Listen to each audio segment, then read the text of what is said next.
Welcome back to The Explainer. Today, we're unpacking a really fascinating framework on mental hygiene, straight from the teachings of Guy Zufeng, the founder of Life Chen Yuan. We're looking specifically at a text he wrote back in 2010 called Frequently Expose Yourself to the Sun. If you've ever felt completely bogged down by secret anxieties or judgments you just can't seem to shake, well, this text lays out a very specific and kind of radical approach for clearing your mind and refining your character. So let's dive right in by asking a visceral, everyday question. What happens when things stay in the dark? Let's ground this in the physical world for a second. Think about your basement, or maybe a damp spot under a rock in the woods. When things are totally cut off from the light, what exactly happens to them? We all intuitively know the answer to this, right? And Shufeng actually uses this universal physical reality as the launchpad for a much, much deeper psychological truth. The text points out the stark contrast here. Things left in the dark, they rot, they mold, they stink, they fall apart. It's literally an environment of decay. But bring those exact same objects out into the sunlight, they stay fresh, they get clean, and their lifespan actually gets prolonged.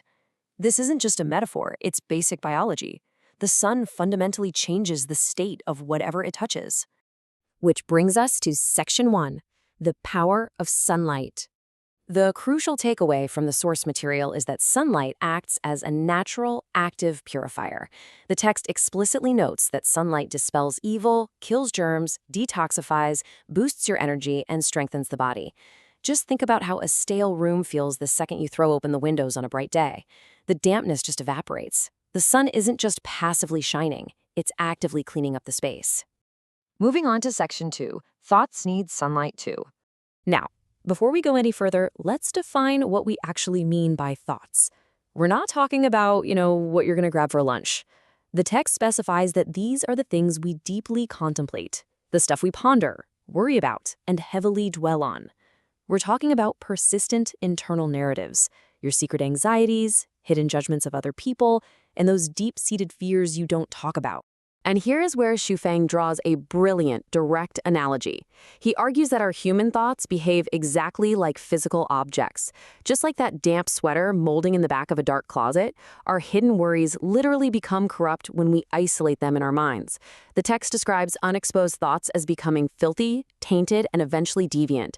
If you just bounce them around your own mental echo chamber without ever letting in a breeze, they don't just sit there, they actively decay. Which leads right into the absolute core thesis of Yofeng's teaching here. He identifies society, open sharing, as the ultimate mental disinfectant. He says the public is like the sun. It is such a striking metaphor. In this framework, your community, the people around you, they are the light source. Sharing a thought out loud is the exact equivalent of taking that molding object out of the basement and dropping it right in the bright midday sun. So what happens if we don't? Section 3, the danger of hiding. The source text actually maps out this pretty terrifying downward spiral. It starts off innocently enough. Step 1 is simply shying away from sharing what's on your mind. But because those isolated thoughts are warping in the dark, they inevitably push you to Step 2, engaging in incorrect actions. Then those actions cascade into Step 3, which is disrupting your life and the lives of the people around you. And eventually, the text warns, this habit of hiding can drag you all the way down a path of evil. It's a massive domino effect that kicks off just because you weren't transparent. The big warning here is that the filth of unexposed thoughts is going to spill over into reality, whether you like it or not. You might think, oh, I can keep these warped thoughts perfectly hidden inside my head forever. But Shufeng suggests there's no way. Once those thoughts translate into actions, they become impossible to conceal. Eventually, the rot always shows on the surface. All right, Section 4, the courage to share. The antidote to all of this is bravely subjecting our minds to public scrutiny. By doing this, we allow other people to act as that purifying sunlight. We're letting them examine our thoughts, evaluate our worries, and correct our deviations. When you take a warped thought and finally say it out loud to a friend, their reaction is literally like a germ-killing UV ray. It instantly restrains the erroneous thinking and helps pull you back to an upright, healthy mindset. Now, obviously, you might be hesitating right now. You're probably thinking, I can't possibly share the stuff I dwell on. What if my thoughts are wrong or absurd or completely ridiculous? And hey, we've all had thoughts that feel deeply embarrassing. But that fear of judgment, that is exactly the thing keeping you locked in the dark basement of your mind in the first place. But look at how the text completely reframes this vulnerability. A major argument in this philosophy is that exposing your most ridiculous or wrong thoughts absolutely does not make you an outcast. Actually, it's the total opposite.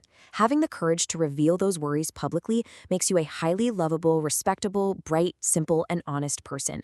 People connect with vulnerability. When you drag those embarrassing thoughts into the light, people don't just see the wrongness of the thought, they see your honesty, they see your humanity. And that brings us to Section 5, refining your character. Living in the sunlight isn't just a one-off thing you do, it's a constant state of being. The text defines it as a bright, open, and honest life that knows absolutely no darkness or filth. Just imagine that for a second.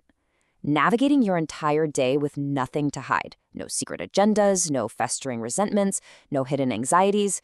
It's a state of total, absolute internal liberation.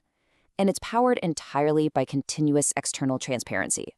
The ultimate takeaway from Zhaofeng's writing is that this practice of sharing is absolutely non-negotiable. Regardless of what you think, feel, or worry about, no exceptions at all, you must regularly expose it to the light of day. It's really not about being perfect, it's just about being open. The source material describes this consistent practice as the absolute key to refining and elevating your character. You don't become a better person by suppressing your dark thoughts. You become better by airing them out until they literally evaporate in the sun. So, to wrap up our explainer today, I want you to take a second to reflect on your own mind. What are you keeping in the dark right now? What worry, what judgment, or maybe what totally absurd fear is sitting in the closet of your mind, just starting to gather mold? I challenge you, find someone today, act with courage, and bring that thought right into the sunlight. You might just find it makes you freer, healthier, and surprisingly, a whole lot more lovable. Thanks for diving into this source material with me.